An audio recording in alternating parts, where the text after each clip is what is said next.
I am Dr. Preeti Jain, Professor and Dean in Medicaps University.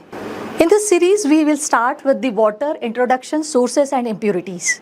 तो ये जो पानी है इसमें कौन कौन सी टाइप की इम्प्यूरिटीज़ प्रेजेंट है और ये जो पानी है इसका डिस्ट्रीब्यूशन कैसे है और इम्प्यूरिटीज़ कैसे हमारी डे टू डे लाइफ को इफ़ेक्ट करेगी और कौन कौन से पैरामीटर्स अफेक्ट होंगे यदि पानी आपका इम्प्योर है, ये सारी चीज़ें हम ये वाला जो लेक्चर है हमारा इसके अंदर कवर करेंगे।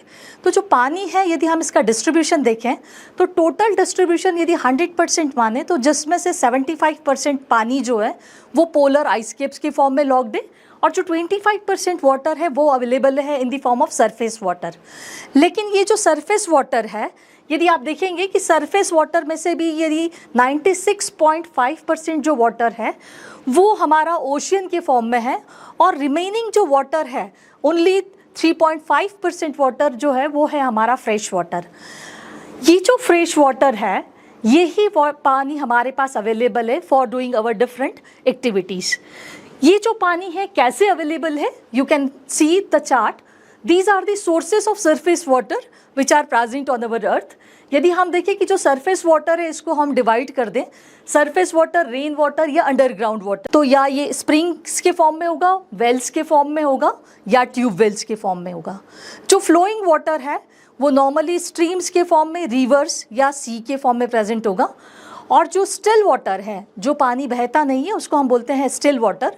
ये जो स्टिल वाटर है ये पाउंड्स के फॉर्म में, लेक्स के फॉर्म में और रिजर्वायर्स के फॉर्म में प्रेजेंट होगा। तो ये जो सरफेस वाटर है अलग अलग सोर्सेस की इम्प्यूरिटीज़ इस वाटर के साथ एसोसिएट होगी। यदि हम सरफेस वाटर की बात करें तो सरफेस वाटर जो है आपने देखा होगा, सरफेस वाटर जो है उसमें अलग अलग कलर्स हमको मिलते हैं, अलग अलग ओडर मिलता है और अलग अलग टाइप की इम्प्यूरिटीज़ प्रेजेंट होगी। तो मेन इम्प्यूरिटी की यदि हम बात करें तो surface water is mainly associated with the suspended particles. ये इम्प्यूरिटीज़ कैसे होगी, कहाँ से आएगी, ये हम आने वाले इसमें देखेंगे। यदि हम सी वाटर की बात करें तो सी वाटर में मेजर इम्प्यूरिटी जो प्रेजेंट होगी वो होगी आपकी सॉल्ट इम्प्यूरिटीज़। यदि हम रिवर वाटर की बात करें तो रिवर वाटर डिपेंड करेगा कितना फ्लो करता है। मेजर इम्प्यूरिटीज़ यहाँ जो प्रेजेंट होगी suspended particles, but when this river flows up to certain length, या हम माने कि यदि 5 किलोमीटर तक कोई रिवर फ्लो करती है तो 5 किलोमीटर के बाद का जो पानी है वो हमको प्योरेस्ट स्टेट में मिलेगा। क्यों मिलेगा? क्योंकि यहाँ जो डिजॉल्व्ड ऑक्सीजन है वो कंटिन्यूसली पानी में डिजॉल्व हो रही है and due to the dissolution of dissolved oxygen जो इम्प्यूरिटीज़ है ये सारी यहाँ से ऑक्सीडाइज्ड हो जाएगी। दूसरा हम बात करते हैं पाउंड वाटर की। ये जो पाउंड वाटर है it is restricted to flow, क्योंकि एक पर्टिकुलर एरिया में बना हुआ है तो यहाँ जो पानी मिलेगा उसमें इम्प्यूरिटीज ज़्यादा मिलेगी as compare to the river water. Same is the case with the reservoirs. अलग अलग रिजर्वायर्स अलग अलग स्टेट्स के अंदर प्रेजेंट है and these reservoirs they are use to store the water. जब हम इस पानी को स्टोर करके रखते हैं तो धीरे धीरे करके इसकी मूवमेंट ख़त्म होने लगेगी। जो मेजर कंसर्न है कि ये जो फ्रेश वाटर है ये हमारे पास अवेलेबल है 3.6%, लेकिन ये जो 3.6% वाटर है ये हम अलग अलग चीज़ों के लिए यूज़ करते हैं, जैसे कि खाना बनाना है, वॉशिंग है, बाथिंग है and for the industrial use. तो ये जो 3.5% वाटर है हमारे पास ये इतने नंबर ऑफ यूज़ के लिए एज पॉपुलेशन के साथ यूज़ हो रहा है कि पानी जितना भी प्रेजेंट है इट ऑल गेट्स पोल्यूटेड। तो दीज आर द रीजन्स कि why it is essential to keep this water sources in the purified form, क्योंकि पानी का परसेंटेज फ्रेश वाटर का हमारे पास सिर्फ 3.5% है और ये पानी भी धीरे धीरे करके पोल्यूट होता जा रहा है due to the major activity of the human beings. तो कौन कौन सी इम्प्यूरिटीज़ इसके साथ एसोसिएटेड है? ये इम्प्यूरिटीज़ जैसे कि हमने वाटर सोर्स देखा था कि अलग अलग वाटर सोर्स हैं, तो जैसे वाटर सोर्स है उनके पास अलग अलग इम्प्यूरिटीज़ प्रेजेंट है। तो मेजर इम्प्यूरिटीज़ की यदि हम बात करें तो मेजर इम्प्यूरिटीज़ पानी के साथ जो एसोसिएटेड होगी that is related suspended particles. They are including the colloided particles also. Second one is the dissolved inorganic impurities. Third one is the dissolved organic impurities, microorganisms, pathogens and the dissolved gases. ये पानी में कहाँ से आए? क्योंकि ये जो water है यहाँ माइक्रो ऑर्गेनिजम्स प्रेजेंट है, बैक्टीरिया प्रेजेंट है, and due to the human activity यहाँ पे different, either it is in the form of faeces या जो इंडस्ट्रियल वेस्ट है वो भी यहाँ पे मिक्स हो रहा है, because it is an open source water. जब डिकम्पोजिशन करेगा ऑर्गेनिक इनऑर्गेनिक इम्प्यूरिटीज़ का, तो ये सारी इम्प्यूरिटीज़ यहाँ पे प्रेजेंट मिलेगी। अब ये जो पानी है, इस पानी में इम्प्यूरिटीज़ जो प्रेजेंट है, मतलब ये इम्प्यूरिटीज़ की हमने बात की। अब ये जो पानी है, यदि इसमें ये इम्प्यूरिटीज़ प्रेजेंट है तो इसका इफ़ेक्ट क्या होगा? इफ़ेक्ट होगा पानी का, आपको कलर अलग मिलेगा, पानी का ओडर अलग मिलेगा, मतलब जब आप उसको स्मेल करेंगे तो एक अलग सी इसके अंदर दुर्गंध होगी। तीसरा, पानी के अंदर टर्बिडिटी मिलेगी। चौथा, पानी का टेस्ट अलग होगा, पानी का टेम्परेचर अलग होगा और पानी का पीएच अलग होगा। Why it is essential to concentrate on this effect of the impurities?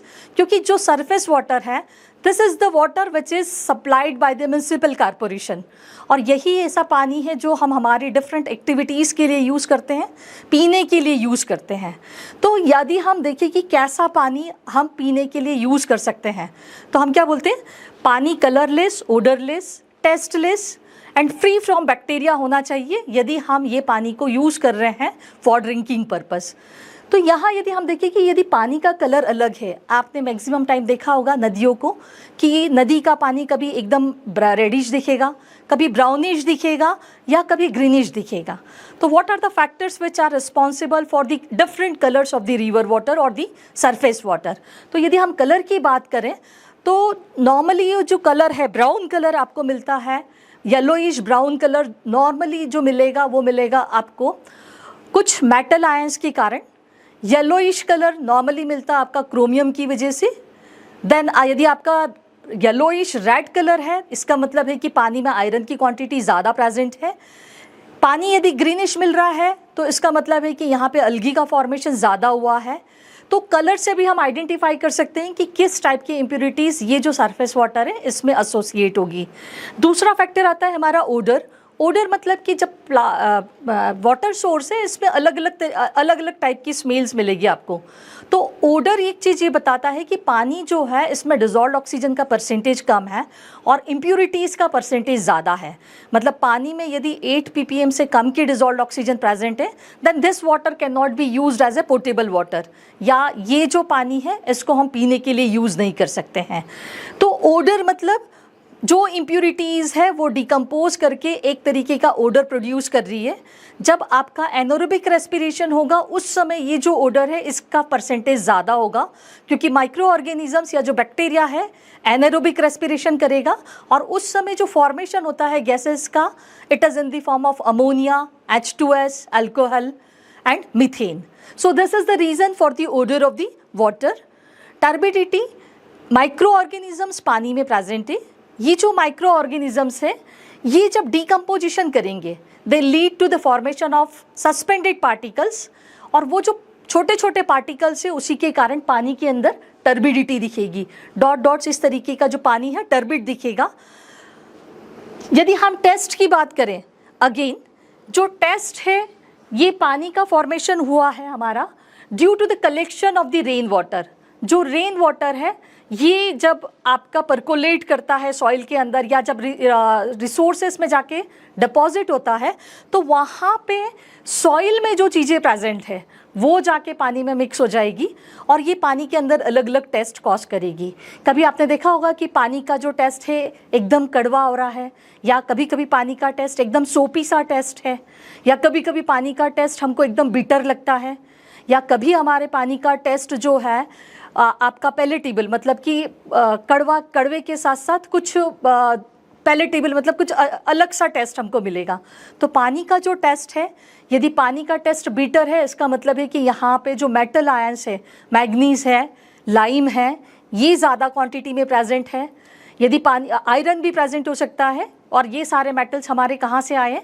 जब पानी रेन वाटर जब जाके डिपॉजिट होता है तो जो सॉइल प्रेजेंट है उस पर्टिकुलर एरिया की, वहाँ से ये जो मेटल्स है ये जाके यहाँ डिपॉजिट हो जाते हैं या ये इकट्ठा हो जाते हैं उस पानी में। पानी में देखा होगा कि जब सोपी टेस्ट आता है तो सोपी टेस्ट मतलब उस पानी को बहुत ज़्यादा सोप यूज़ किया, मतलब नहाने और डोमेस्टिक यूज़ के लिए ज़्यादा यूज़ किया हुआ है, जिस कारण उस पानी का टेस्ट जो है वो एक सोपी सा टेस्ट मिलेगा। कभी कभी सॉल्टी टेस्ट मिलता है पानी का। सॉल्टी टेस्ट की यहाँ पे जो कार्बोनेट्स बाइकार्बोनेट आयंस है वो डिसोसिएट हो गए और ज़्यादा क्वांटिटी में कार्बोनेट आयंस प्रेजेंट है, तो जो आगे जाके टेम्परेरी हार्डनेस को भी कॉज करेगा। तो जब इस तरीके के टेस्ट मिलते हैं तो ये जो पानी है ये पानी भी हम यूज़ नहीं कर सकते हैं फॉर आवर डेली पर्पस, हम पीने के लिए भी यूज़ नहीं कर सकते हैं, as well as we can not use this water for the industrial purpose. Fourth factor हमारा है टेम्परेचर, कि पानी का टेम्परेचर कैसे राइज हुआ।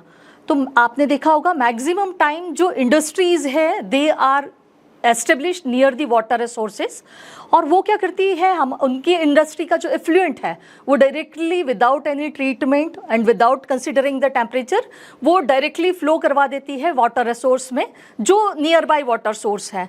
उसके कारण पानी का टेम्परेचर बढ़ जाएगा।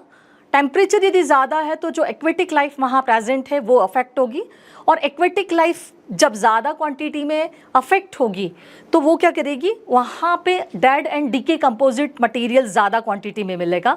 तो टेम्परेचर भी जो है पानी का ऑल ऑफ सडन राइज नहीं होना चाहिए। 20 डिग्री सेंटीग्रेड जो टेम्परेचर है it is desired temperature. Then comes to the pH.